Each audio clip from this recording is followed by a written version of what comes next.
Baik, kita masuk ke dalam materi yang barunya ini, yaitu tentang secure software design. Ya.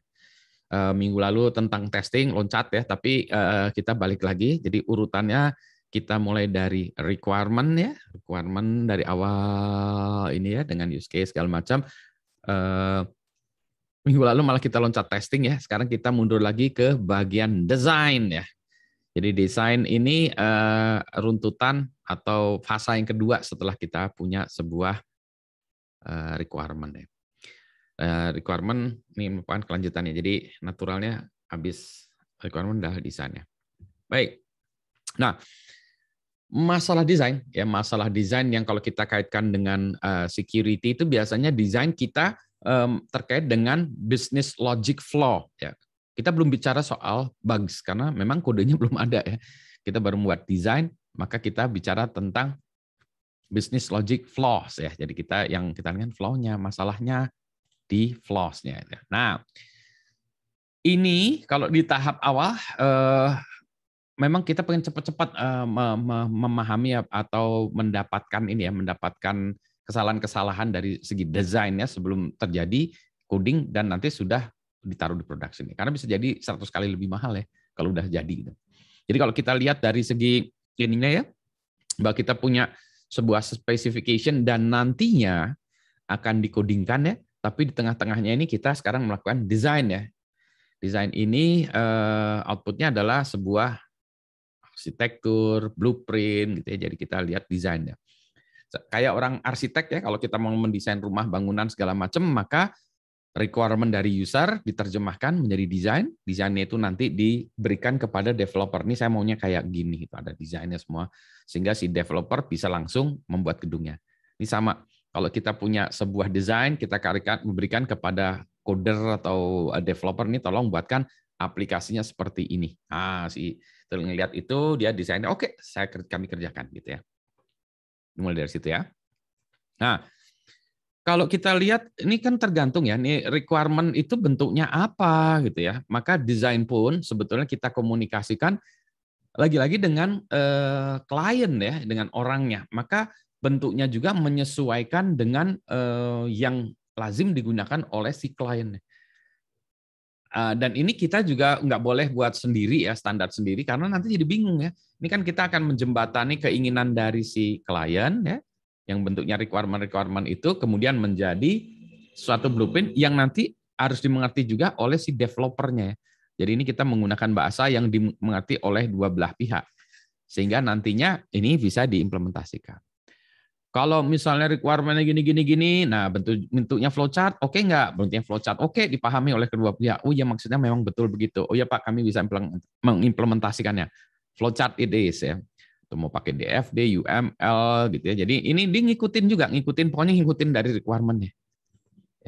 Tentu saja yang repot kalau kita bentuknya deskriptif ya. Deskriptif bisa juga desain bentuknya deskriptif pakai teks, gambar, diagram dengan bahasa natural, bahasa Indonesia, bahasa Inggris segala macam. Nah, cuma itu nanti lagi-lagi seperti hanya di requirement nanti ada ambigus ya. Kalau ambigus di requirement, ambigus di desain, nanti developernya juga ambigus ya, bisa terjadi perdebatan gitu ya. Itu maksudnya apa gitu kan ya. Gitu ya. Nah, ini dari segi formatnya ya, bentuknya. Nah, requirement itu mendefinisikan sesuatu yang harusnya terjadi ya. Ini saya buat sorting ya, harusnya terjadi. Kemudian diimplementasikan oleh desain ya. Jadi ini harusnya terjadi seperti ini. Oh iya seperti itu gitu. Spesifikasi menjadi implementasi. Misalnya kita punya sebuah sistem kita membuat alat untuk melakukan multiplying ya, multiplier. Oke, pengali. Spesifikasinya bilang gini, kalau saya dua buah bilangan dikalikan hasilnya seperti ini. Nah, nanti kita lihat implementasikah, apakah betul mengimplementasikan multiplier implementation ini, apakah dia memang betul-betul mengimplementasikan multiplier yang di specification. Nah, ini yang kemarin kita bahas tentang testing dan verification.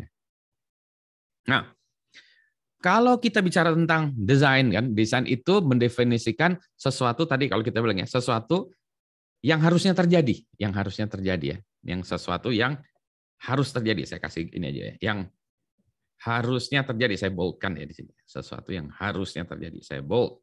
Ya, gitu. Kalau kita bicara tentang security, sesuatu yang tidak boleh terjadi. Jadi ini kebalikannya kalau ini. Ya. Jadi kalau tadi adalah sesuatu yang harus terjadi, kalau ini sesuatu yang tidak boleh terjadi. Ya. Dari kacamata security. Ya. Selain security juga ada juga sesuatu yang tidak boleh terjadi, itu bisa juga dari kacamata safety ya, misalnya safety ya. Misalnya kalau ini mencelakakan pasien, nah itu nggak boleh, sesuatu yang tidak boleh terjadi. Tapi kita bicara tentang kacamatanya security dulu ya. Jadi bukan fungsional, tapi sesuatu yang tidak jadi dari kacamata security. Sesuatu yang tidak boleh terjadi itu bisa terjadi karena macam-macam ya, bisa karena abuse, misuse atau pelanggaran kebijakan. Abuse, misuse itu misalnya kita punya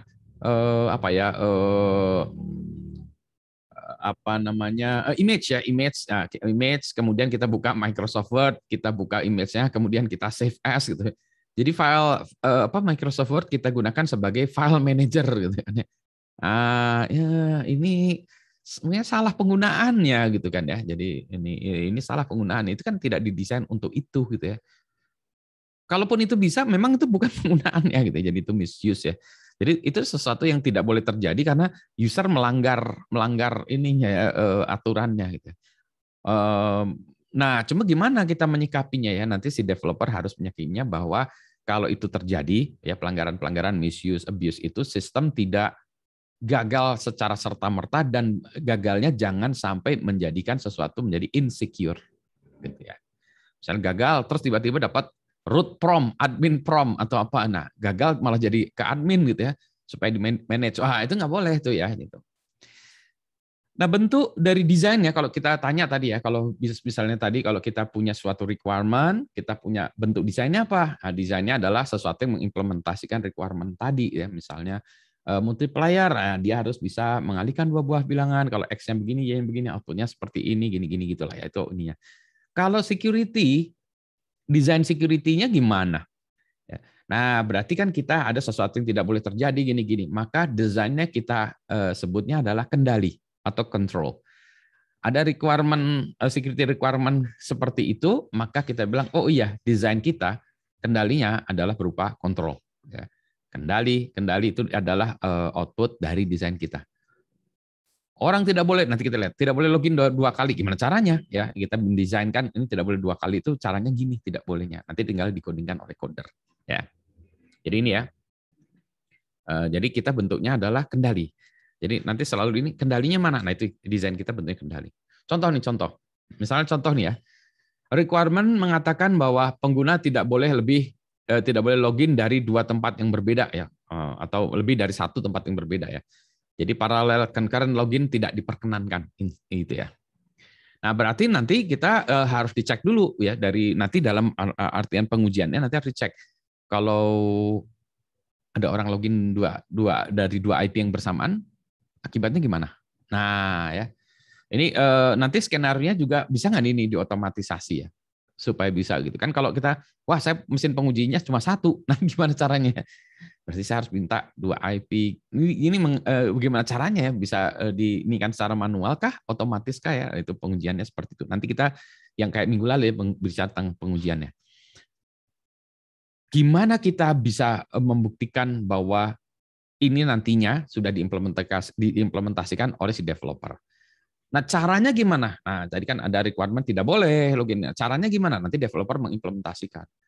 Kendalinya adalah misalnya ya, oke, kita berikan cookies misalnya ya. Jadi kalau cookies ya, nah seringkali nanti cookies nggak cukup ya. Jadi kalau sekarang yang banyak di aplikasi itu pakai cookies. Gimana kalau cookiesnya dicolong? Boleh login di dua tempat nggak? Ternyata bisa juga. Oh, di ini. Oh, dicolong bisa, cookiesnya dibajak ya dari web browsernya, misalnya aplikasinya web-based, cookies dari webnya itu diambil, dimasukin di copy, katakanlah di copy-nya di copy aja lah pakai flash disk, atau di copy lewat networknya, dimasukin ke web browser lagi, dicek bisa nggak dua loginnya? Oh bisa Pak, nah berarti nggak. Berarti cookies kurang. Nah berarti ada lagi yang kalau kita mau lebih sadis ya, lebih paranoid, memang harusnya cookies tidak cukup. Ya, yang sudah-sudah itu akan banyak attack yang hanya menggunakan cookies. Maka kendalinya adalah kita harus ngecek sini orang ini aksesnya dari cookies-nya masih tetap sama dari tadi ya, section itu, dan nomor IP-nya juga tetap sama. Jadi kalau misalnya tadi ngakses dari IP sekian, terus session berikutnya dari IP yang berikutnya lagi, kita bilang, ini bukan session yang tadi gitu ya. Jadi, nah, mau diapain nantinya ya? Nanti kita juga kendalinya ini belum ada nih. Itu desain kendalinya seperti itu. Tapi kalau itu terjadi, nanti kita juga bilang, kalau itu terjadi, maka responnya harus bagaimana. Ya. Jadi kita biasanya kita tambahkan cookies, nomor IP, jenis browsernya, ya, atau identitas komputer yang lainnya, misalnya MAC address atau segala macam. Jadi itu kita catat, itu exactly dari komputer ini, sehingga kalau cookies-nya di-copy ke tempat lain, nggak bisa, IP-nya beda. Ya, mungkin jenis browser bisa sama, di sini pakai Chrome, di sini pakai Firefox, tapi seringkali beda ya, seringkali karena preference-nya beda-beda. Identitas komputer yang lainnya juga bisa dicari ya. Ini kalau kita mau agak sedikit paranoid ya. Berarti apa? Berarti nanti desain aplikasinya di dalam back-end dia harus ngecek ini. Ya. Artinya apa? Developer udah tahu, oh saya harus mengimplementasinya kayak gini karena desainnya mintanya seperti itu. Oh ya udah kalau gitu saya implementasikan. Kalau ini tidak ada, maka si designer atau implementer, bukan designer, sorry, implementer di belakang, dia melakukan codingnya, dia tidak akan memasukkan ini gitu ya. Karena tidak ada permintaan untuk seperti ini. Jadi dia ngelihat ya requirement seperti apa, desainnya seperti apa, desainnya itu aja diimplementasikan. Nah sekarang kita bilang, desainnya ditambahin ya. Kalau untuk ngecek sesi yang sebelumnya, sesinya itu ditambahin bukan hanya cookies, nomor IP, jenis browser, misalnya nomor IP dan jenis browser aja lah ditambahin, dan cookies itu adalah sebuah identitas bahwa sesiannya masih tetap sama. Oh oke. Nah, nanti si developer tinggal masukin itu ya ke dalam codingannya. Dia bilang, oh ya gampang. Oke kalau gitu. Jadi dia udah, ini kesalahan tuh, kalau nanti ada kesalahan bisa kesalahan desain, kesalahan implementasi ya. Tapi kalau ini udah misalnya dari segi desain sudah cukup baik, maka implementasinya baik, maka oke. Kalau desainnya nggak baik, misalnya nggak ada ininya ya, nggak ada desain kontrolnya, ya makanya kalau aplikasinya nggak berjalan atau banyak masalah, nah jangan disalahkan si developernya. Developernya kan bilang, Bapak tidak memberikan desain kendalinya. Bagaimana kami tahu harus mengimplementasikan? Kan nggak ada di desainnya tuh nggak ada gitu. Kayak orang bangun rumah ya, rumah di desainnya nggak ada pintu. Ya developer nggak akan pasang pintu dah, kan di desainnya nggak ada pintu. Kalau dia nanti pasang pintu, kamu sok tahu tuh pasang pintu. Itu maksudnya memang luas, hal yang besar gitu ya. Maksudnya meeting room yang besar, nggak ada pintu-pintunya, karena apa kamu pasangin pintu-pintu jadi menyekat gitu, supaya secure. Lah kan saya nggak minta, oh malah ribut ya. Jadi kalau mau di secure, taruhlah di dalam desain sehingga si developer, pengembang, coder dia tahu ya. Jadi ini. Nah, setelah itu juga bilang, setelah dicat ini juga ada pemberitaan atau pencatatan kalau ada kejadian. Nah, ini misalnya kendalinya hanya gini, tidak ditolak, tapi ada pemberitahuan kalau kejadian. Dan lagi nanti dibilang, kalau itu terjadi, maka tolak masuk, atau yang lama ditendang, ya kita tinggal taruh di situ. Mau pilihannya mana. Ya. Jadi ini juga saya tambahin ya. Ini terus ada tambahan lagi tadi ya. Jika terjadi, ya, nggak terjadi, kita pilihannya apa? Yang lama ditendang, atau B, yang baru tidak boleh masuk. Tidak boleh ya. Gitu. Jadi bisa juga begitu ya. Nah, terserah kita maunya seperti apa. Ini pilihan kita, ini sama-sama kan orang desainnya yang menentukan. Harusnya gimana? Nanti si codernya yang implementasi kan dia tahu ya. Mau yang mana Pak? Itu kan. Jadi implementer itu ngikutin aja gitu ya. Dia udah dikasih tahu, gini. Oke, kami implementasikan. Ya. Ya, ini contoh yang kedua, password recovery misalnya. Wah, saya passwordnya lupa gitu. Maka yang harus dilakukan gimana password recovery? Misalnya apa ditanyakan ya. Ini bisa juga ya, harusnya bisa juga nggak gini ya, misalnya password recovery kirim ke email, bisa juga nggak usah ditanya ya, misalnya kirim email aja, kirim reset password ke email gitu ya.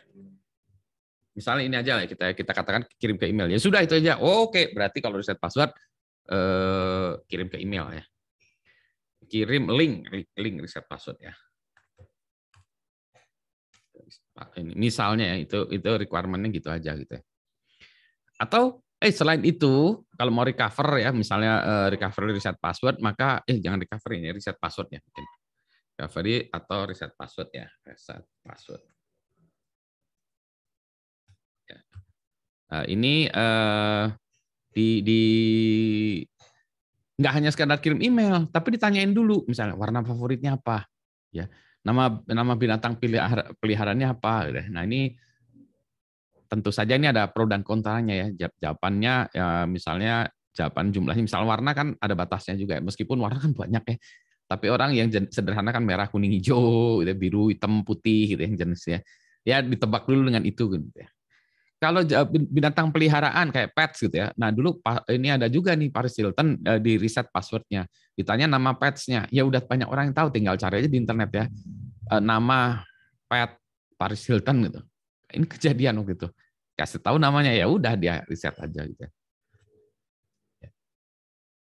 Atau kita cari data dari Facebook, sosial media lainnya. Nah, jadi ini aja ya pilihan-pilihan yang mana desainer akan menentukan ini. Ya, ada sekarang juga ada sedikit lagi kekacauan nih, kekacauan dari banyak aplikasi sekarang.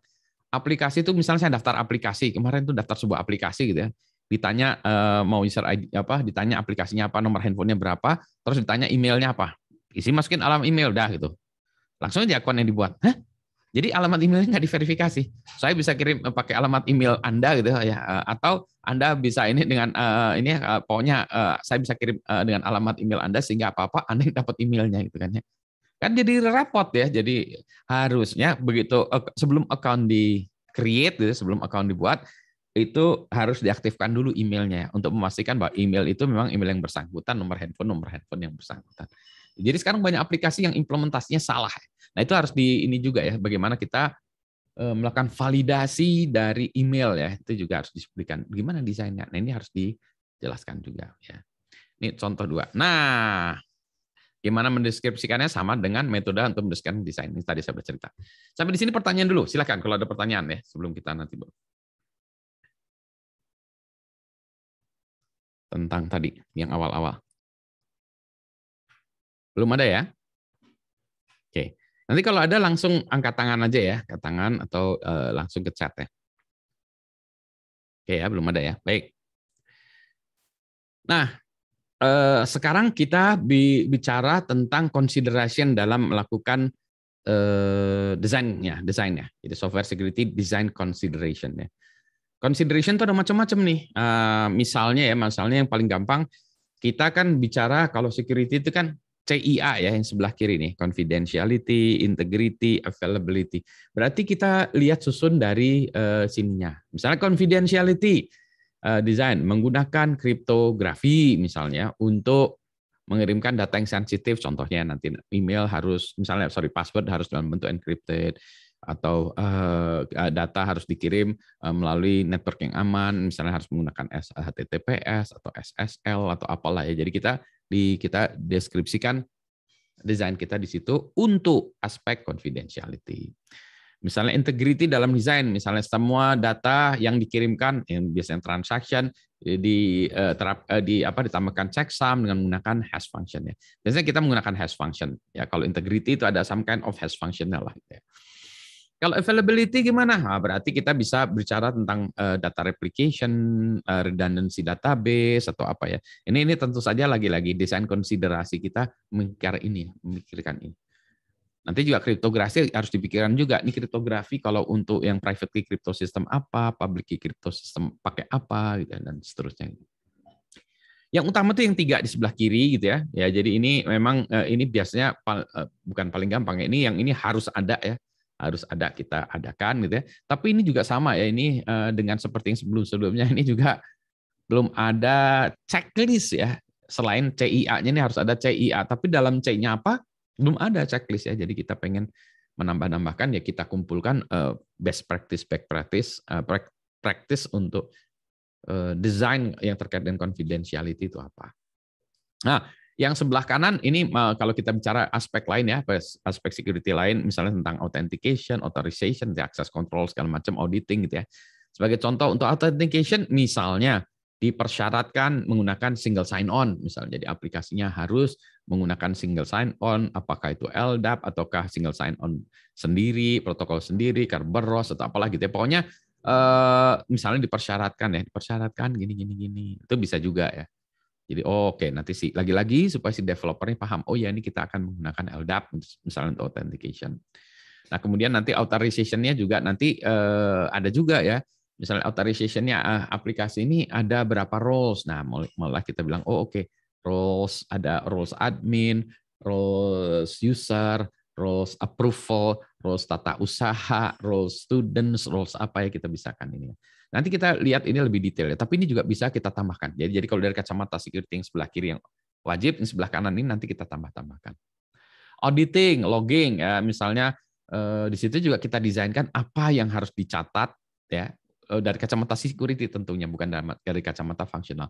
Apa saja yang harus dicatat, misalkan tanggal dan IP itu perlu dicatat nggak ya untuk akses. Kalau akses yang gagal perlu dicatat tanggal, IP, user ID-nya misalnya. Password-nya nggak? Kayaknya enggak, karena nanti malah jadi bocor ya. Atau perintah yang dieksekusinya apa, itu kita teruskan di sini. Sehingga lagi-lagi si developer bisa tahu apa yang harus diimplementasikan berdasarkan desain kita. Ya, lagi-lagi ya. Ini semuanya jadi desain itu sama detailnya sama seperti coding ya. Jadi seperti implementasi. Kalau gitu saya implementasikan langsung nggak boleh gitu ya, karena nanti implementasinya misalnya berubah, yang satu jadi Python berubah jadi Golang kan, jadi beda kan ya itu ya. Tapi requirement kan harus sama, desain juga harus sama.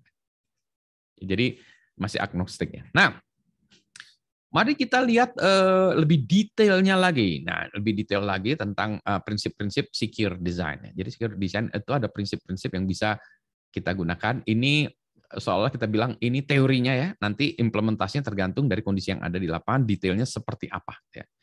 Jadi ini dari buku Paul Manno ya. Ini official ini ISC2 pangkatnya itu di atas ISC2 Guide for ini itu the CSSLP.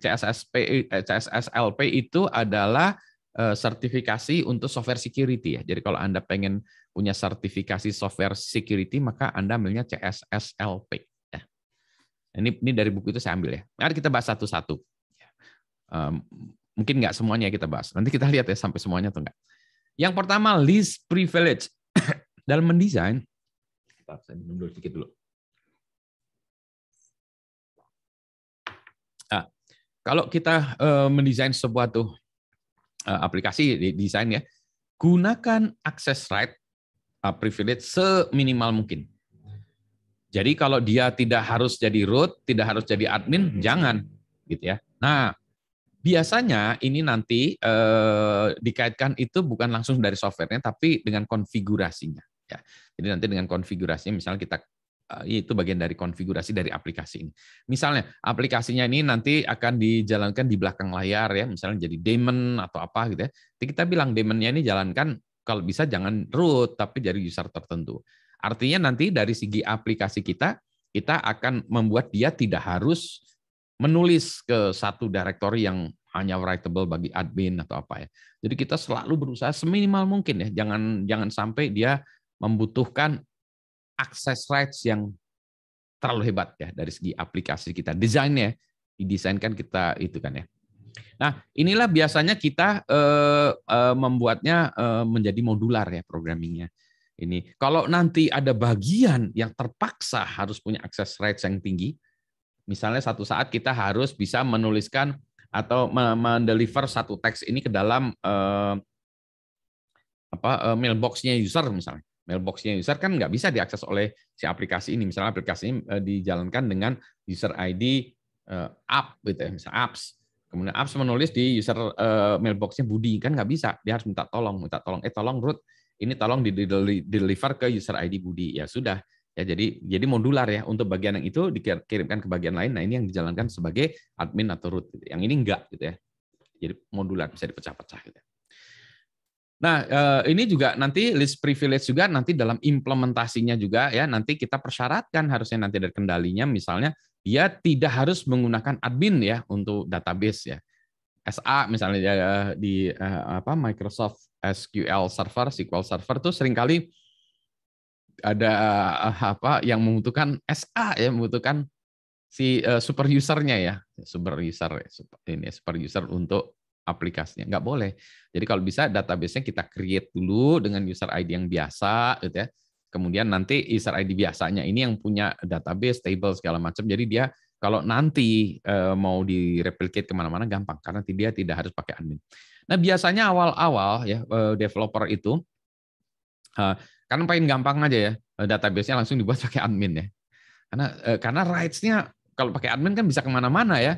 Nggak usah di ini lagi, dia mau buat tabel baru, buat database baru, nggak masalah. Tapi begitu ditaruh di user ID yang spesifik ya, kita create user ID tertentu di dalam database itu ternyata nggak bisa gini-gini. Nah, mulailah masalah. Kalau orang biasanya, malas lah udah kita jadiin admin lagi gitu ya. Jadi acak adut ya jadi hasilnya.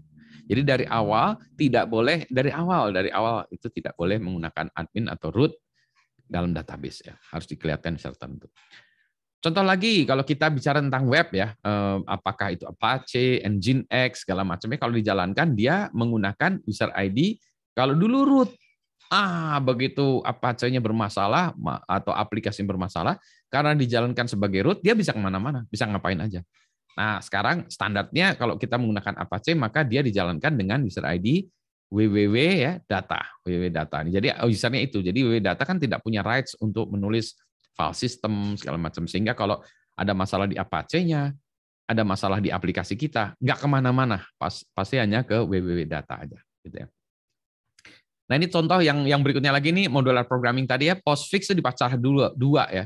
Jadi user yang untuk menerima email ya, menerima email dari internet itu dengan yang menuliskan email ini mendeliver ke inbox ya. Jadi itu adalah MTA-nya dengan MDA-nya itu dipisah. Jadi yang satu user ID-nya user ID katakanlah postfix ya, yang mana user ID postfix ini nggak bisa nulis ke home directory atau tidak bisa nulis ke mailbox-nya user. Ketika dia harus bilang, ini mailbox lokal user, nah lalu dia minta MDA-nya yang mana itu mungkin dijalankan sebagai admin atau root untuk menuliskan di mailbox user. Ya. Jadi kita selalu mikirnya harus least privilege ya, least privilege ini kalau bisa aplikasi ini dijalankan oleh user ID di user space biasa ya. Jangan pakai root ya. Jangan aplikasi ini didesain untuk membutuhkan akses root, nggak boleh ya. Jadi ya dihindari. Ya. Ada pertanyaan dulu itu? Belum ya? Ini gampang Pak. Ya. Ini kalau dari pemahamannya sih gampang, tapi implementasinya sering susah. Apakah boleh menuliskan desain sedikit tapi menggunakan list keamanannya? Boleh, tapi harusnya nggak gitu ya. Harusnya require ini yang kayak list keamanannya ini tuh di depan ya, di requirement. Kalau desain udah spesifik desain kan ya, desain ya. Jadi di desain itu bukan listnya lagi ya, bukan apa ya, bukan kayak requirement lagi ya. Desain itu harus sesuatu yang dapat dipahami oleh atau dapat dipahami dan dapat diimplementasikan oleh developer atau coder, gitu kan ya. Di sini yang didesain kan masih analis segala macamnya. Kalau nanti udah bagian coding kan coder ya. Jadi coder dia harus bisa mengimplementasikan yang kita tulis sebagai desain gitu ya. Jadi jangan high level lagi. Kalau high level lagi kan codernya harus mikir ini gimana sih cara mengimplementasikannya gitu ya. Jadi udah spesifik aja. Dikunci dengan menggunakan misalnya ya kunci encryption, kunci public user segala macam gini-gini. Nah, kunci public usernya dengan menggunakan RSA minimal 2048 bit dan segala macam. Jadi udah kita itu kan di desainnya gitu. Sehingga nanti si coder itu tahu, oh gampang tinggal lihat dia tinggal ambil library-nya yang ini yang itu gabung-gabungin ya.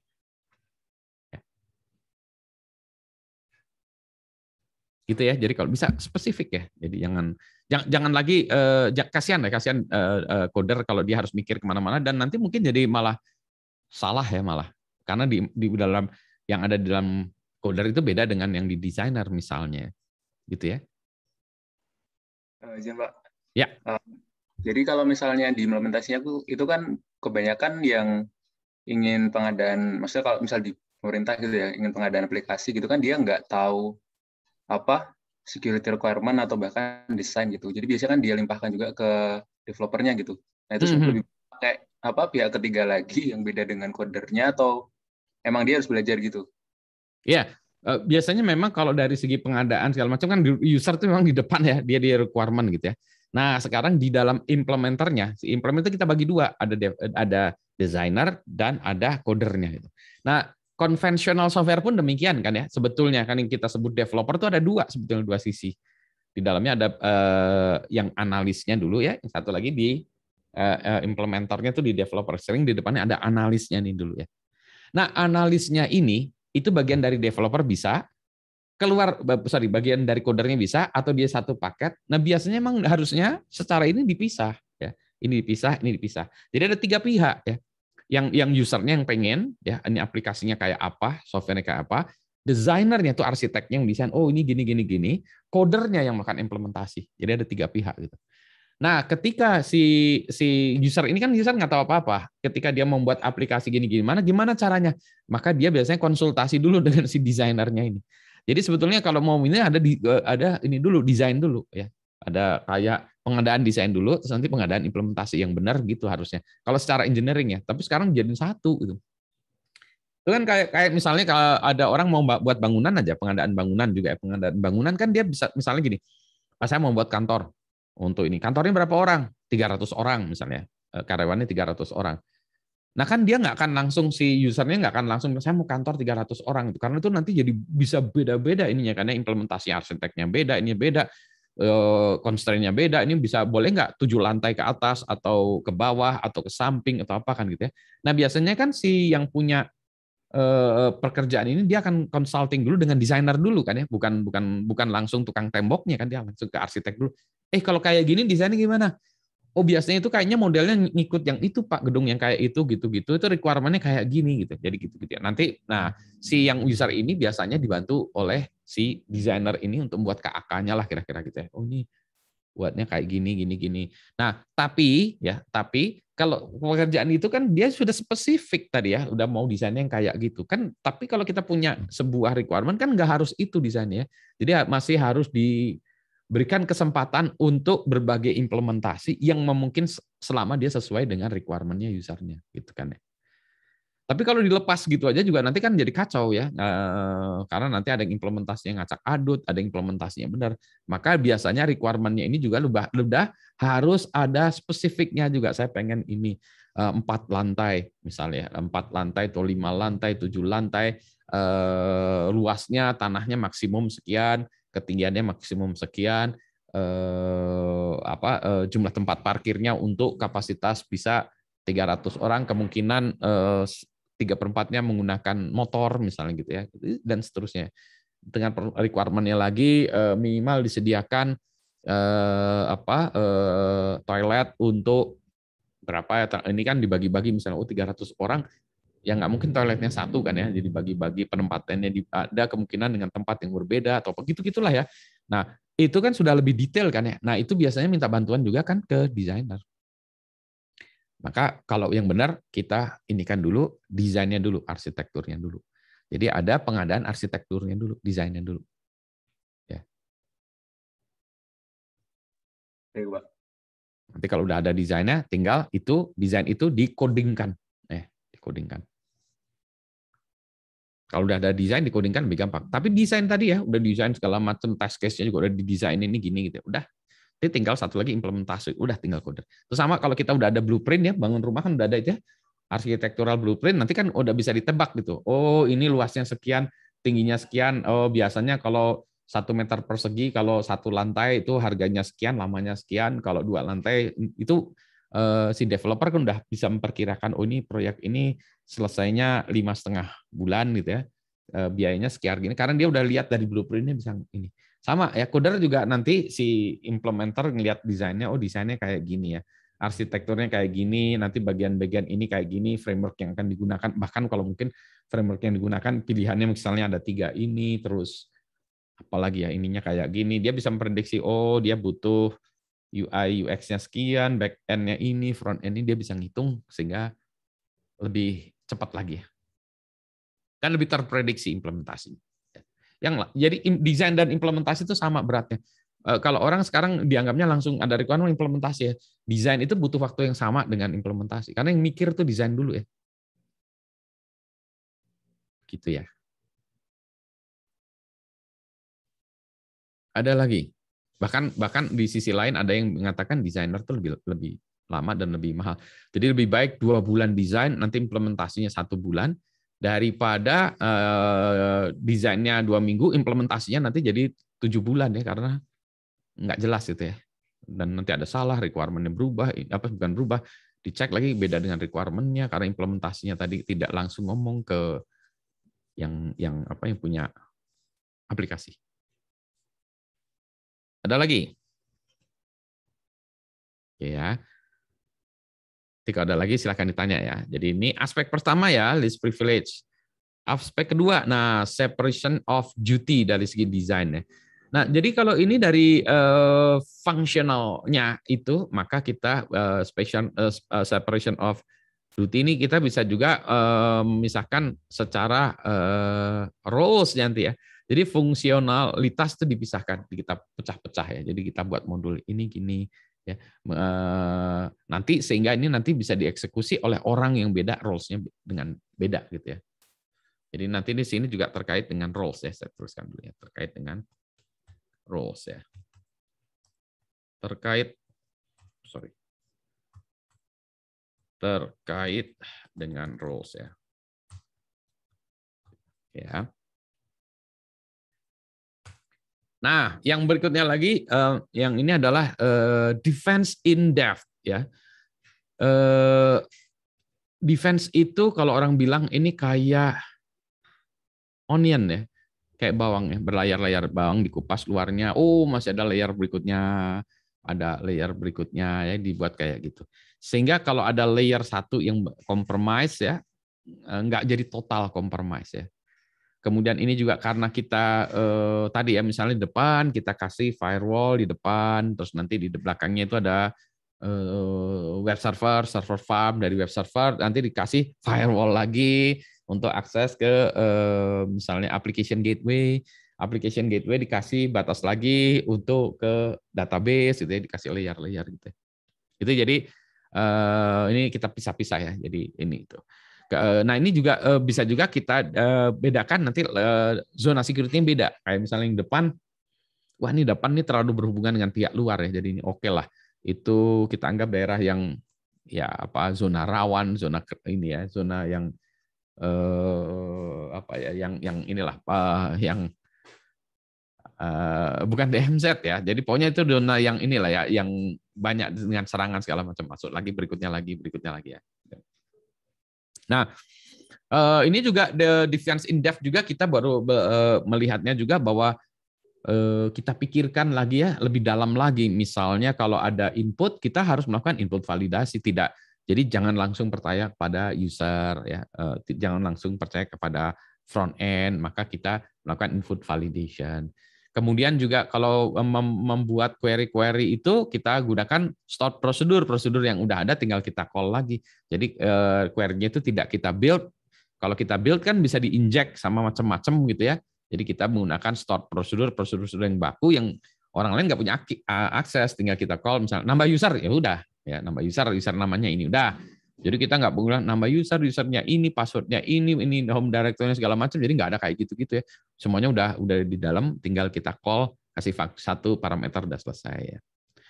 Nah, kemudian ada lagi misalnya tidak memperkenakan dynamic query construction, yang maksudnya tadi ya, stored procedure tadi mengurangi itu, sehingga kita tidak boleh membuild query-nya dikonstruk gitu ya, dari inputan, kemudian kita generate, baru itu kita eksekusi. Nah, misalnya ini kita tidak boleh memperkenalkan dynamic query construction. Jadi kita harus cari cara gimana caranya ya supaya orang tidak bisa melakukan injection perintah-perintah yang nggak benar itu di dalam query-nya ini. Ya. Tadi dengan bukan validasi, stored procedure, tapi pada prinsipnya nih dynamic query construction ini ya frown upon itu maksudnya tidak disukai ya, jangan ini ya, ini pokoknya inilah ya, frown itu ya kita nggak suka lah ya. Dynamic query construction kalau ini kita bilang wah ini punya kemungkinan di abuse, punya kemungkinan masalah ya. Jadi kita defense in depth ya, berlapis-lapis terus sampai dalam ya. Ini sering kali yang orang lupa ya, satu kali aja proteksinya, enggak langsung lihat input validation, ini cek lagi. Berikutnya lagi ini adalah fail secure. Nah, ini kalau gagal masuk ke zona secure. Jadi misalnya crash itu langsung lari ke halaman depan. Crash itu jangan dikasih berhenti stuck di situ ya. Kadang-kadang nanti takutnya dapatnya langsung dapat ini ya root prompt gitu ya. Jadi nggak boleh gitu ya. Jadi kalau gagal masuk ke zona secure. Misalnya kalau gagal login berkali-kali. Nah, ini bingung nih. Nah, kita bisa buat desain misalnya kalau gagal login berkali-kali, misalnya berkalinya itu kita definisikan ya, misalnya 7 kali gitu. Maka akun dikunci. Kayak ATM gagal masukkan PIN 3 kali ditelen. Ya itu kan berarti fail secure ya. Tapi tentu saja ini bisa berakibat kepada DOS attack ya. Orang nggak bisa mendapatkan layanan karena akun dia dikunci gitu ya. Ya bisa juga jadi ada orang jahat yang nyoba login berkali-kali sehingga orang dikunci. Nah, ini juga nggak boleh. Contoh kegagalan lagi pesan kesalahan tidak boleh mengungkapkan rahasia ya. Jadi contohnya karena ini seringkali terjadi begitu crash, error ini slash MySQL slash ini slash jadi kita ketahuan oh ini ada MySQL directory path-nya itu segala macamnya.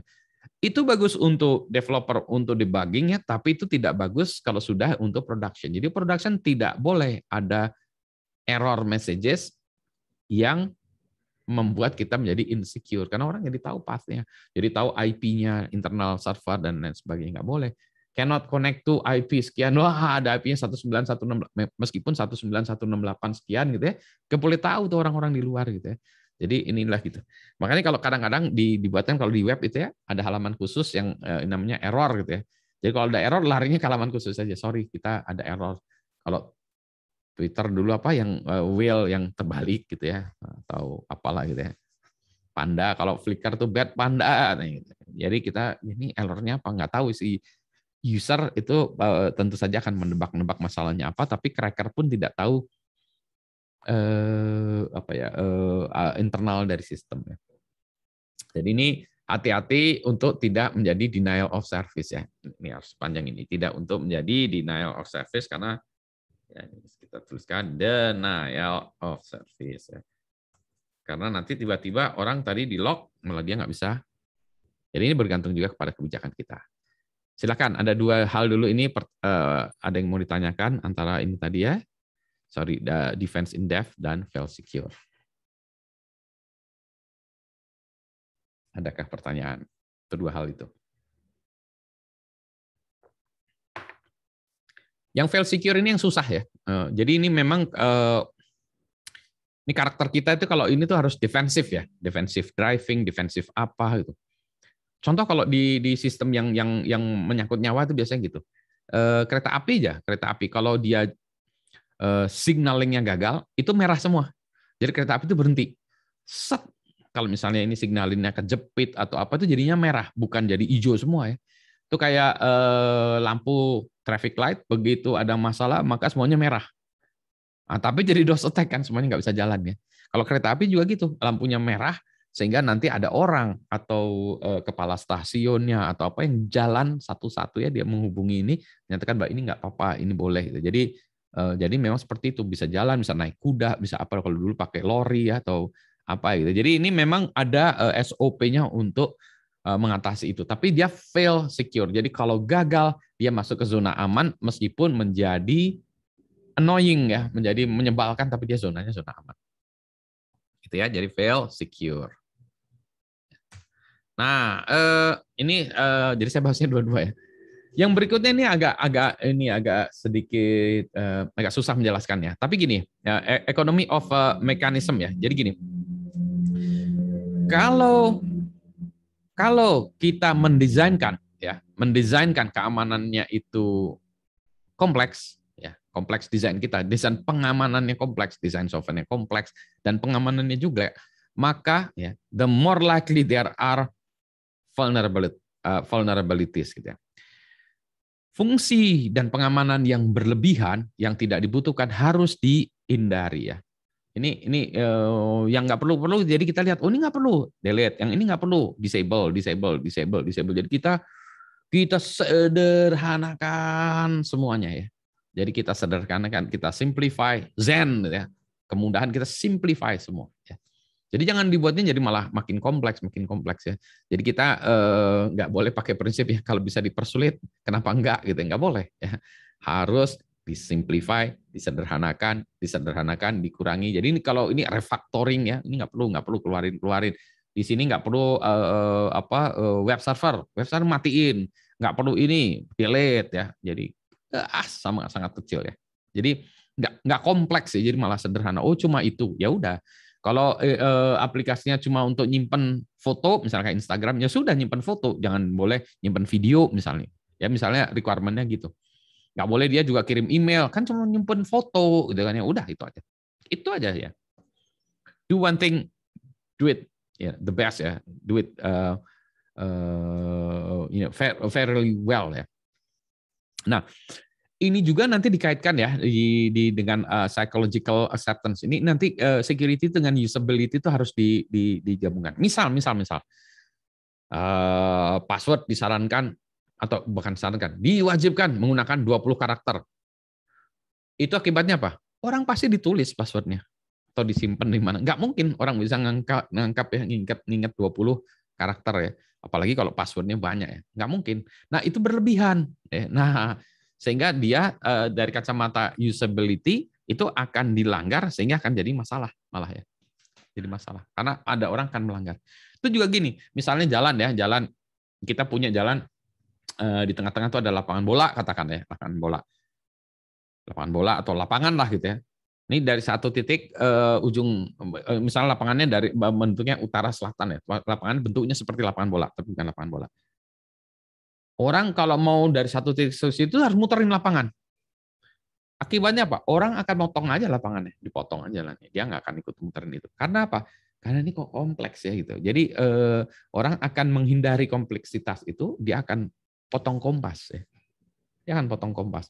Maka kita pun harus paham juga jangan dibuatnya berlebihan sehingga user akan potong kompas. Karena dia bilang saya nggak mungkin melakukan dengan ini, bikin repot aja gitu ya. Ya kalau loginnya harus berkali-kali segala macam, ya udahlah diotomatisasi aja loginnya gitu ya. Passwordnya susah diangkat, oh udah save password aja lah gitu ya. Ya. Jadi ini maksudnya gitu ya. Ada pertanyaan?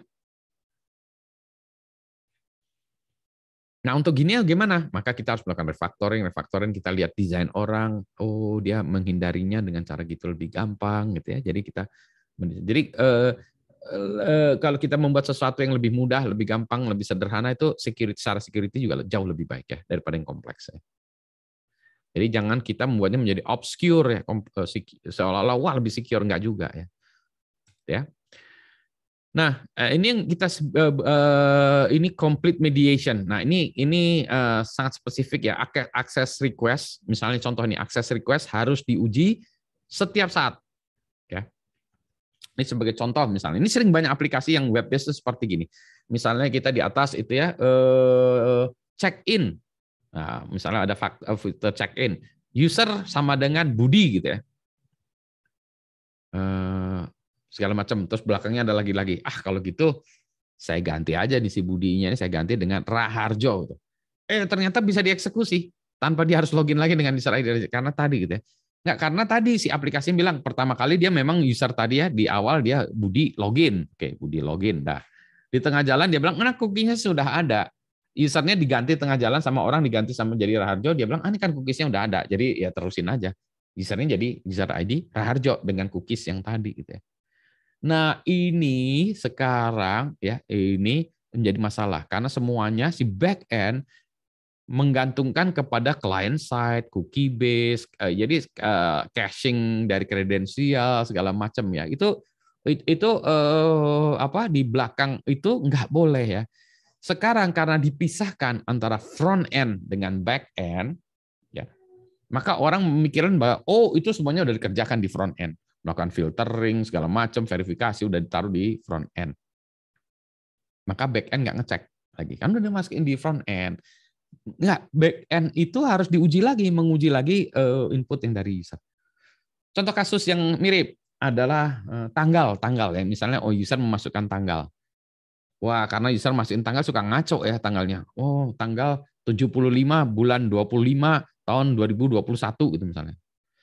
Wah, kan kacau tuh kan user masukin itu. Supaya nggak ngaco gitu, maka biasanya dikasih widget tanggalan ya, keluar widget tanggalan, tinggal kita klik segala macam. Itu tujuannya di satu sisi mempermudah, di satu sisi lagi nggak keluar dari angka yang di situ. Masukin, oh 31 Januari ya 01 tahun 2021. Oke, diklik gitu ya. Maka itu. Nah, si front end memisahkan itu. Back end bilang kan udah diperiksa itu. Nah, ternyata kita di tengah jalan bisa kita masukkan ke proxy dulu ya. Jadi dari front end proxy ke back end. Di proxy diubah. Tanggalannya diubah lah, tanggalannya jadi bukan tanggal 31. Tanggal 75 masukin. Ke back end nggak ngecek dia. Masukin aja langsung masukin. Jadi ada data sampah masuk ke sistem karena tidak dicek. Karena back end merasa lagi-lagi front end sudah melakukan filtering.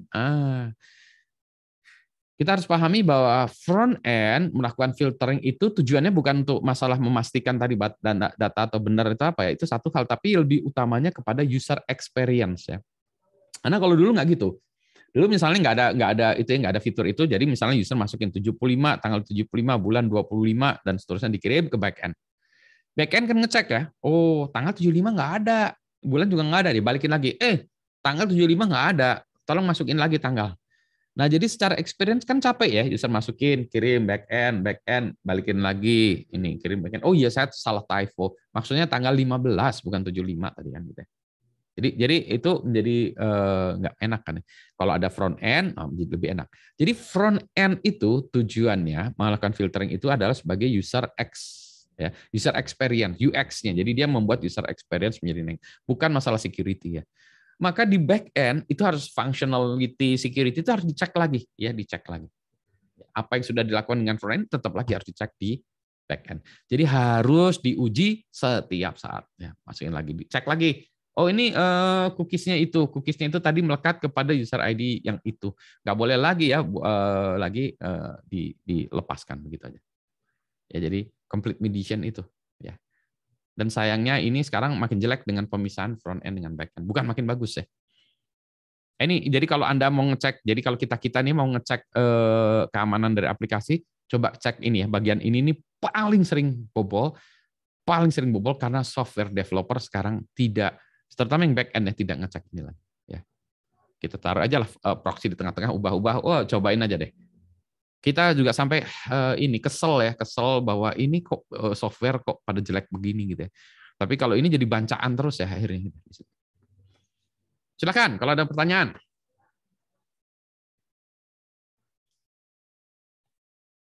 Belum ada ya. Nah, ini lagi nih. Kita bicara tentang open design.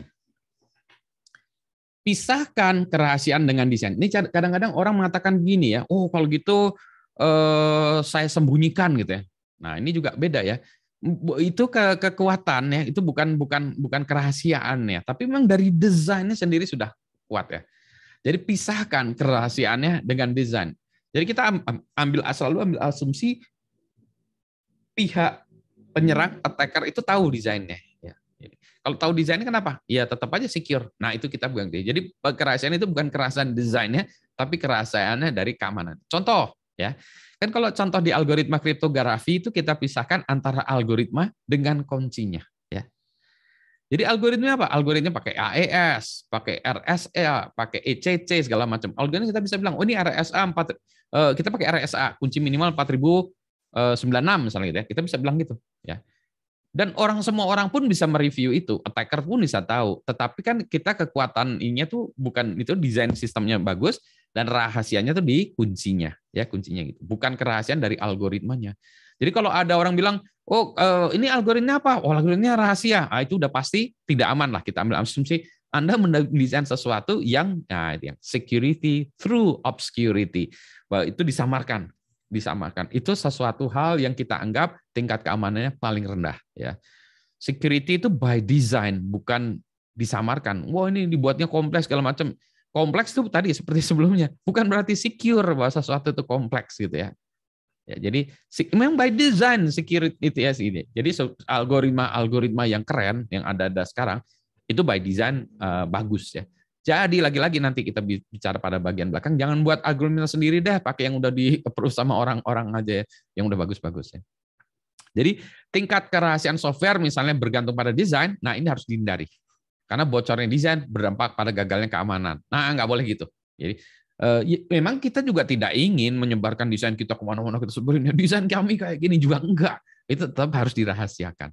Tapi just in case pahit-pahitnya desainnya kita bocor, tetap sistemnya masih tetap aman. Karena bukan dari itunya, ya desainnya bocor. Karena kita pisahkan, ada kerahasiaan itu kerahasiaan di kuncinya dan seterusnya. Dan desain ini tuh nantinya juga kalau yang benar harus terbuka untuk review oleh pihak ketiga ya. Jadi nanti ada pihak ketiga dapat melakukan review, scrutiny, wah ini memang desainnya betul-betul aman ya. Jadi gitu ya. Sistem yang didesain aman tuh ya pasti aman gitu. Maksudnya bukan pasti aman ya. Sistem desain aman itu bisa direview oleh pihak ketiga untuk menunjukkan oh iya ini aman gitu. Jadi kerahasiaan ini ya kalau kita udah tahu kuncinya ya memang nggak aman ya, memang kuncinya itu, tapi bukan dari desainnya gitu ya. Nah, dengan kata lain ya, tadi satu, desain harus terbuka. Yang kedua, hard coding juga jadi berbahaya. Karena tadi hard coding password kita tanam di aplikasi berbahaya. Karena yang kuncinya itu adalah di kunci keamanannya itu ada di kerahasiaan dari kuncinya ya, bukan desainnya. Nah, jadi kalau kuncinya kemudian di hard codingkan di dalam aplikasinya, dalam software, ini jadi kacau malah ya. Jadi nggak boleh hard codingnya. Nah, ini yang susah dipahami banyak orang ya. Jadi orang-orang yang tidak paham sebetulnya bahwa ini kita open design. Ya. Ada pertanyaan? Tanya. Nggak ada ya? Mudah-mudahan ini ya dipahami ya. Jadi kalau Anda desain sekarang open design. Jadi nggak justru Anda pakai open system yang mana sudah teruji oleh ribuan orang ya. Jadi kita leverage orang ya. Nah, ini agak terlalu susah dikit tapi nggak apa-apa lah ya. Ini saya belum tahu best practice-nya gitu, gimana caranya gitu, yang gampang dilakukannya. Least common mechanism gitu. Ini adalah gini, kalau kita punya mekanisme untuk proses dengan otoritas yang berbeda, maka jangan gunakan modul yang sama. Jadi misalnya gini, saya punya satu modul, misalnya apa ya, modul untuk nge-save konfigurasi atau modul apa yang kemungkinan bisa dijalankan oleh dua pihak yang berbeda ya. Misalnya pihaknya itu bisa admin yang punya root access dan user biasa. Nah, modulnya itu jangan modul yang sama digunakan oleh dua orang ini. Jadi nggak boleh modulnya sama gitu ya. Karena nanti misalnya tadi ya pahit-pahitnya URL-nya diubah nih dari tadi usernya Budi ganti jadi admin, tiba-tiba fungsinya di admin. Maka biasanya yang dilakukan ini least common mechanism ini tadi modul yang sama kita pisahkan. Ini modulnya dua. Yang satu modul yang akan digunakan oleh user, satu lagi modul yang akan digunakan oleh admin. Beda, meskipun ini fungsinya sama. Jadi ini kita bilang, ini nggak boleh. Jadi common room ya, common system, common apa yang digunakan untuk otoritas yang beda, kalau bisa dibedain. Sehingga di kotak-kotakan yang ini tuh memang fungsinya ini hanya untuk admin ya. Beda lagi nih fungsinya hanya untuk user. Jadi kalau ini kita pisahkan, kita pisahkan, kamu pindah yang admin ke server yang berbeda, ini bisa. Karena tadi tidak ada intersection function-function yang digunakan secara bersama. Berarti jadi duplikasi dong. Iya nih kalau memang paranoid begitu. Jadi kalau paranoid memang kita tidak pernah menggunakan aplikasi yang sama untuk admin dan user kalau bisa ya. Nah, ini tadi terkait dengan tadi ya, kemudahan-kemudahan ini psychological acceptability ya. Security mechanism should be designed to maximize usage, adoption, and automatic application. Jadi ini yang susah ya, kalau kita mendesainkan pengamanan, maka ini kita harus pikirkan ya to maximize usage, adoption, sehingga ini mudah digunakan ya, akan digunakan di mana-mana, diadopsi di mana-mana, dan bisa diotomatisasikan oleh aplikasi ya. Jadi kalau bisa jangan menyulitkan pengguna lah kira-kira ya. Jadi misalnya aturan ya, desain kita misalnya ya, kebijakannya bilang password harus kompleks dan sering diubah. Nah, ini susah nih. Apa definisinya kompleks dan apa yang sering diubah ya. Kenapa? Karena pengguna kesulitan mengingat password yang selalu berubah-ubah. Akibatnya apa? Pengguna menuliskan password di atas kertas dan menyimpannya dekat komputer. Kenapa? Karena harus kompleks. Harus sering diubah. Ini jadi malah jadi pelanggaran. Kita dari sistemnya udah bagus, dari SOP-nya minta gitu, tapi in reality jadi bocor karena tinggal datang ke komputer aja. Ini mana nih? Lihat aja dari biasanya selain itu juga biasanya kadang-kadang juga di belakang keyboard gitu ya ditaruh password di post-it note ditaruh di bawah keyboard. Oh iya passwordnya ada di situ disorotkan segala. Jadi Nah, ini yang susah memang kita mendesain pengamanan, tapi pengamanan juga jangan mempersulit. Gimana caranya ya? Mau aman tapi nyaman ya ini tarik ulurnya nih gitu. Jadi tapi di belakang kepala kita tuh selalu pikirnya gini ya. Jadi jangan membuatnya jadi susah segala macam karena jadi akan acak adut ya. Ini masih ya. Jadi penerapan pengamanan harus mudah digunakan, tidak mengubah accessibility dan transparan terhadap pengguna. Ya, silahkan Faris. Mau tanya Pak, Ya. menurut Bapak sendiri kan ada apa ya frasa yang terkenal gitu, keamanan berbanding terbalik dengan kenyamanan gitu. Nah, tapi apakah menurut Bapak batas kenyamanan itu apa ya bisa bergeser setiap waktu gitu? Mungkin seperti dulu orang hanya mikirin ingat-ingat password aja sudah malas gitu. Nah, sekarang orang mulai terbiasa dengan two factor authentication gitu. Tentunya kalau dulu kan pasti udah ingat-ingat password terus harus masukin kode ini itu seperti itu Pak. Betul. Ya, betul. Jadi memang kenyamanan dan keamanan itu akan berubah ya sesuai dengan ketersediaan teknologi, kultur dari pengguna. Nah, ini biasanya umumnya kita dan lingkungan ya, biasanya umumnya kita terjemahkan menjadi risiko ya, risiko. Paling gampang kita lihat risikonya. Risikonya itu kalau semakin tinggi risikonya tentu saja kita harus pengamanannya lebih tinggi lagi ya, menjadi lebih rese segala macam. Kalau risikonya dikecilin, lebih mudah. Risiko itu juga termasuk tadi implementasinya ini berisiko nggak ya orang melanggar itu. Dan tentu saja itu boleh berubah. Itulah sebabnya kita evaluasi secara berkala. Misalnya tadi betul, kalau dulu two factor authentication tuh susah, ribet, nggak ada ini, handphone masih mahal, ininya juga hanya ada SMS, mahal pula gitu kan ya. Kalau sekarang misalnya, oh ya pakai authenticator di dalam handphone misalnya ya, ada authenticator aplikasi itu bisa gini kan, nggak pakai SMS lagi. Bahkan ada yang menghindari SMS pakai WA gitu ya untuk ini ya boleh pakai Telegram atau pakai instant messaging. Ada lagi pakai yang lebih tinggi pakai authenticator, Google Authenticator misalnya. Ya, dan karena itu sudah mulai banyak teknologinya, sudah mulai terjangkau, maka mulailah orang mau menerimanya, ya mau menerimanya itu. Betul. Dulu juga komputer lambat ya, sehingga kalau kita pakai encryption dulu juga, lambatnya setengah mati. Jadi kalau komputer dulu memang encryption itu tidak terlalu disukai ya, karena baru kirim data jadi lambat kan, datanya harus di-encrypt dulu. Kalau sekarang komputer lebih hebat, ada GPU, ada segala macam, sehingga lebih tidak terasa ya, sehingga lebih memungkinkan kita meningkatkan keamanan tanpa mengurangi usability. Betul. Jadi teknologi memungkinkan itu. Ya, mengubah ya. Ada lagi? Izin tanya Pak. Ya.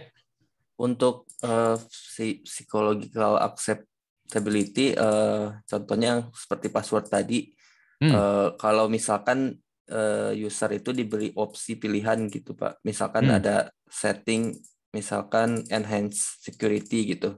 Jadi jika hal tersebut di-enable, nanti sistem mengajukan pergantian password secara berkala, terus kompleks gitu. Tapi kalau misalkan opsi tersebut tidak di-enable gitu, nanti sistem nggak akan nanya password harus diganti secara berkala. Itu best practice bukannya Pak? Jadi dikembalikan lagi kepada user gitu, ke security-nya. Kalau saya nanya ke Anda gitu, misalnya ada dua pilihan itu, Anda pilih yang mana? Pasti pilih yang kedua ya. Tapi umumnya kita pilih yang kedua ya, pengen yang gampang-gampang, nggak usah ribet-ribet lah ya kan ya. Kalau kita boleh ada pilihan, pasti kita pilih yang gampangin bagi kita. Nah kalau di pilihan itu pasti pilihannya lebih gampangin. Dan menurut saya kalau yang kayak gitu jangan, itu malah justru kita paksakan dari atas. Kalau kita bentuknya transaction system ya. Kalau bentuknya yang leisure, yang ya penting-penting, itu terserah user lah ya. Itu kan juga kita tidak paksakan. Kalau tidak paksakan, usernya juga akan menimbang-nimbang. Wah ini passwordnya nih, account saya nih, account chatting saya nih, kayaknya nanti akan dibaca orang. Saya ini kan pengamanannya dengan itu, ya itu boleh kalau itu kasih ini. Tapi dengan catatan bahwa kemungkinan sebagian besar orang tidak akan menggunakan yang tadi opsi yang pertama tadi. Nah. Opsi itu juga dilemparkan kadang juga ini terkait dengan ketersediaan teknologi. Sebagai contoh gini, waktu itu saya dapat report juga dari saya lupa CDN ya, Content Distributed Network tuh saya lupa yang Akamai. Dia bilang gini, Pak Budi, ini kita punya masalah ya sebetulnya. Banyak layanan di Indonesia itu yang menggunakan HTTPS itu diakses lewat handphone. Ya. Lewat handphone, pokoknya bukan HTTPS. Semua layanan di Indonesia banyak digunakan orang lewat handphone, termasuk yang HTTPS segala macam. Nah ternyata HTTPS kan banyak yang lama-lama itu bermasalah ya, versi yang lama-lama gitu. Masalahnya handphone yang dipakai banyak orang itu masih mengimplementasikan yang itu. Nah, bingung kan si konten distributed network-nya, CDN-nya itu. Kalau dia tingkatkan keamanannya sesuai yang misalnya di Amerika segala macam, maka 50% orang Indonesia nggak bisa akses Facebook misalnya gitu kan. Gimana nih? Nah, berarti dia lemahkan itu.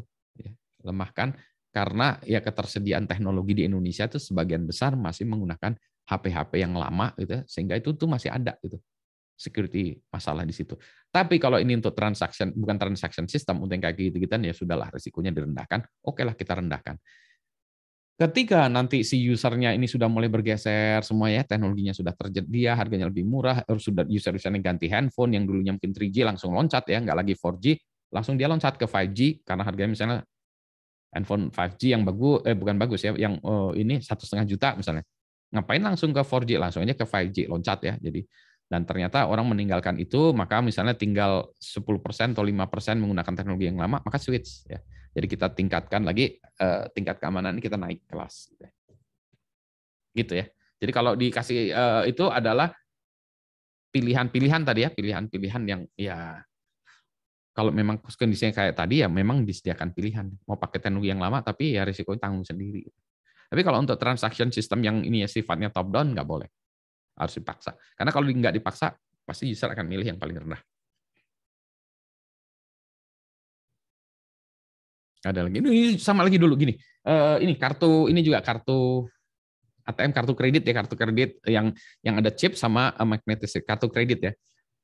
Magnetic strip kan gampang diduplikat ya, kartu kredit kita dipakein skimmer, dibaca magnetic stripnya di write di kartu kredit bodong ya, bisa dengan mudah.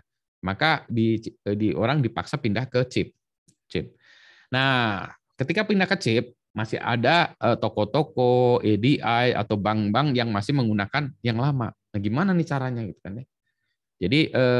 Jadi kalau dikasih kartu, dia ngecek dulu, ini ada chipnya nggak? Kalau ada chipnya dia pakai chip. Kalau nggak, kita pakai yang itu tadi ya, yang swipe-nya tadi, yang magnetic strip. Nah itu juga lama-kelamaan dipaksa ya, lama-kelamaan dipaksa pakai sampai batas waktu tertentu, maka magnetic strip nggak akan di-read lagi. Nah itu yang kejadian juga. Jadi kalau dulu juga ada batasnya. Saya pas waktu itu mau ke Australia kalau nggak salah. Nah, itu pas batasnya itu. Jadi saya harus update kartu kredit saya supaya dia bisa pakai chip, karena yang nggak pakai chip itu nggak akan bisa dipakai di sana. Ya tadi itu. Jadi awalnya dikasih pilihan ya, merchant-merchant gitu, lama-kelamaan merchant juga tidak bisa kita kasih set it, maka selewat dari itu security-nya harus yang ini, yang itu kita buang. Jadi tadi pilihan-pilihan itu disediakan karena tadi ya ada business case yang memang masih membutuhkan pilihan. Ya. Ada lagi? Tidak ada ya. Nah, sambung. Nah ini tadi ya, leveraging existing components. Jadi kalau sudah ada, nggak usah buat sendiri.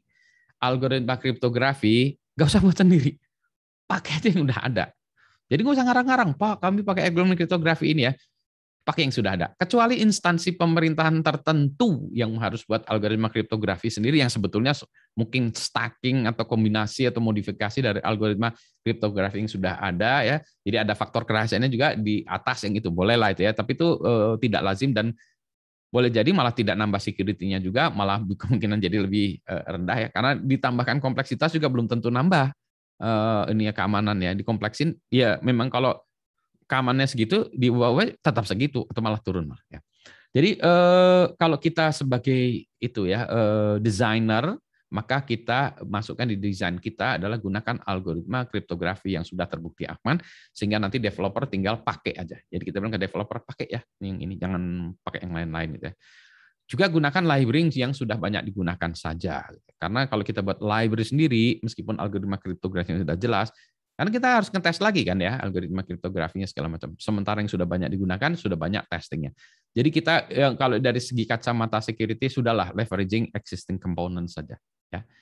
Jangan develop sendiri. Nah, ini satunya, di satu sisi kita lebih yakin tingkat keamanannya terukur. Yang kedua pun kita lebih cepat dalam hal pemrogramannya, codingannya, implementasi. Karena udah ada ya, kita bilang pakai library itu, pakai library ini. Jadi kita nggak usah develop lagi, tinggal pakai asal tahu cara pakainya. Jadi kita hanya belajar cara pakainya yang baik dan benar. Itu aja ya. Jadi ini kalau dari kacamata hardware biasanya ini lebih mudah menjelaskan ini karena orang hardware tuh malas desain sampai low level lagi. Kalau udah ada modul yang high level, pakai modul yang high level aja. Ngapain juga sampai desain ke level transistor gitu.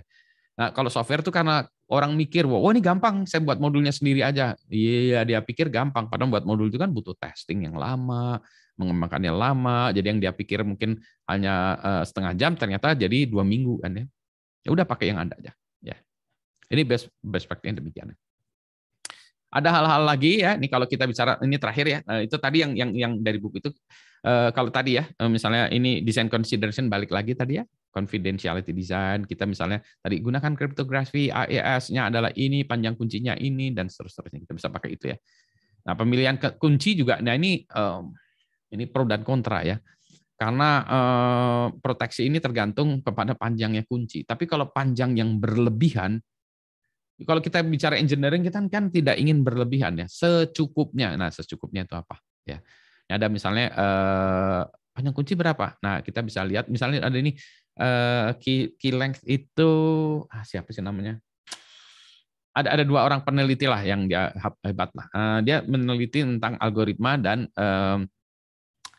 panjang kuncinya ya dan keamanan. Jadi dengan teknologi sekarang untuk attack terhadap brute force. Jadi misalnya gini, punya aplikasi, oke, mau dipakai sampai berapa lama? 15 tahun, oke.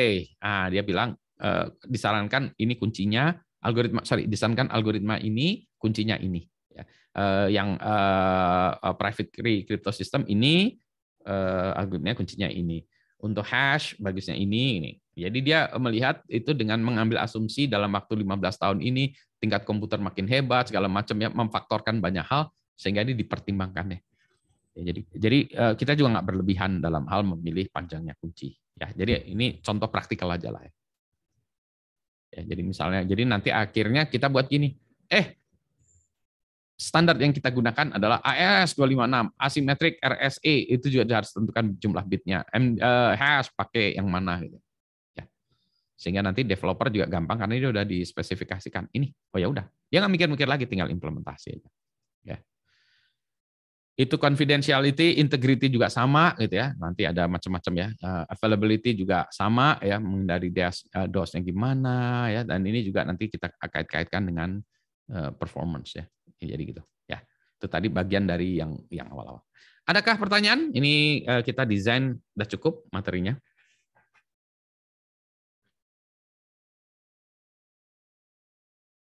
Tidak ada? Oke ya. Tidak ada, saya